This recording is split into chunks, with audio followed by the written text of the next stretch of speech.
this feedback thing for me, it's two things, right? Like when I think about individual growth, I think about leadership and organizational psychology, like Adam Grant and that kind of stuff.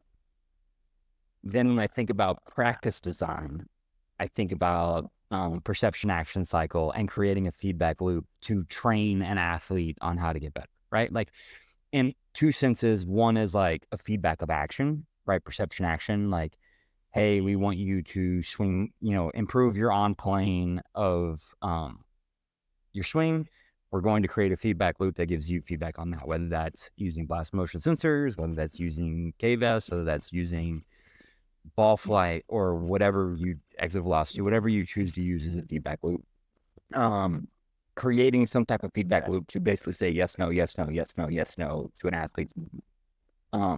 But then like that's why I keep coming back to like the management of or the feedback of thought, right? And like that's this like organizational psychology thing and being a leader. Um, it's so interesting. Actually, I completely lost my train of thought. We're doing these too late at night because your kids have to go to sleep. I know. What were you talking about originally? Oh, just mainly like how this can be a systemized thing from a culture where you're building it Oh, versus sorry. yeah, I yeah. know what I was gonna say. No, It makes me think from an organizational standpoint, these groups and creating these systems and cultures. And again, Adam Grant talks about it and thing again. Basically, you have to understand your power or status dynamic within the system, right? Like, do I have power over people and I can be then the leader that tries to create a culture of feedback by asking for feedback? And it's not walking around going like, hey, can you give me feedback? Because again, you have power over people. Like I'm the head coach of a high school and I have a couple of assistants underneath me. Like you have power over them, right? Like you could literally say, you're not going to be my assistant next year. So they're more likely to say something to you that is trying to please you, right? Unless you have a relationship built up. But then, so it's understanding this like power status relationship and the dynamic that's going on within the whole system. And like, if you have power over people, you need to set a feedback culture by going around being like, hey, if you were me, how would you do this better? Right? Like asking better questions to people that you have power over and creating this dialogue of how can we do things better, right? That's one thing that I think about on a regular basis. And then if you don't have power over people, you really then just have to like work within your circle of people that you have status with. And I think everyone could think that. Like I have status with you. I know that you trust me. I have a circle of influence and you can create feedback through that circle of influence and slowly grow that circle over time. And so, when you're trying to navigate this, I think about just, again, self reflecting and saying, I want feedback. I need feedback. I'm searching for this feedback.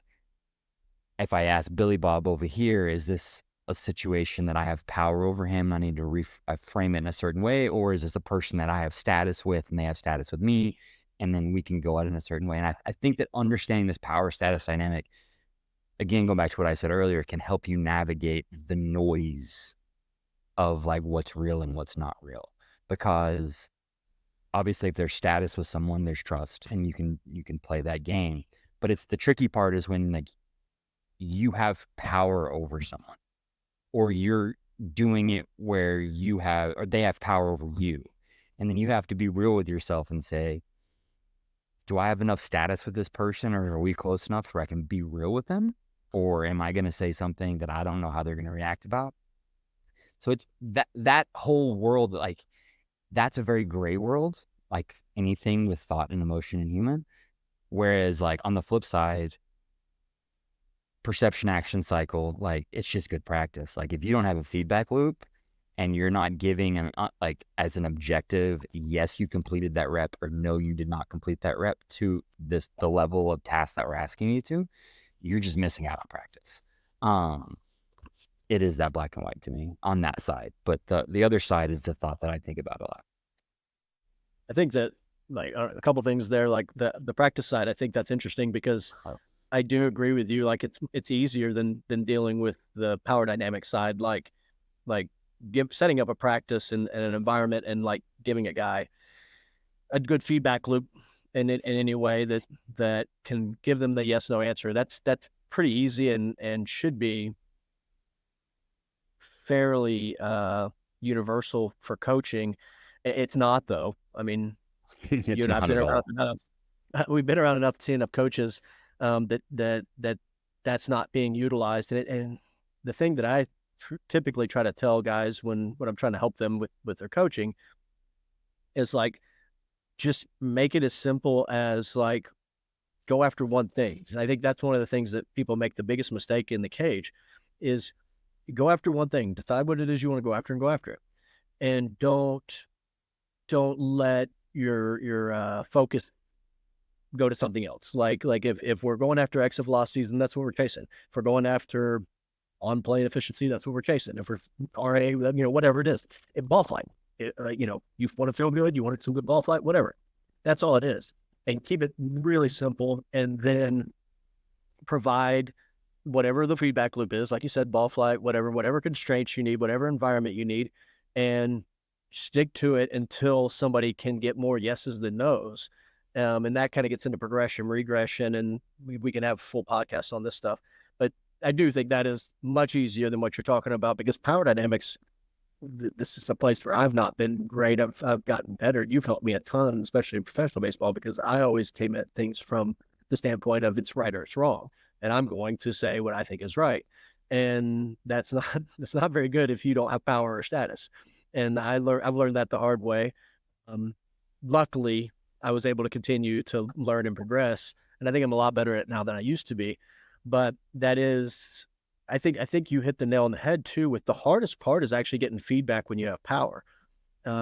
Asking the question properly to make somebody feel comfortable enough to give you their honest assessment. I think of like a 4A AAA guy coming up and getting his a little bit of time in the bigs, and he wants to say so badly. He just tells you how much he loves you and how great you are, and it's not really that useful. Versus a grizzled old vet who's going to tell you right away you flip like shit or whatever it Mhm. is.